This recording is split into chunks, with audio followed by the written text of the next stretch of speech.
Takže zdravíme všechny Brňáky, Unibrno. Zdravím offline, Ostravu. Zdravíme všechny Brňáky a Vlčáky. Zdravím místní hlavně s ledničkou. Velkou rozjetou firmu. Já mám takhle nakouknout do ledničky, jak to tady vlastně chodí. Teďko je to v podstatě jenom ruční zápis. Věříme to na iPhone. Venku je hnusně, tam nás jího nedostane. Tam jsme vyslali dětky. A to jsme ještě malí páni, a tam jsme byli venku. Takže vlastně ukážou.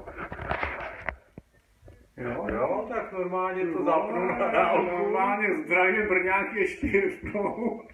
Tady z Bedřichova, Hradce. Tady s námi pěkná kobila, která se teda zapomněla oblíknout, ale nám to nevadí. Dík. Teď nám právě přišly výsledky. Kluci, no. Takhle mi To se to dělá. Takhle mi to je dělá rovnou z ručně. tiskárny ještě mokrý. Je to jde vyvolávat.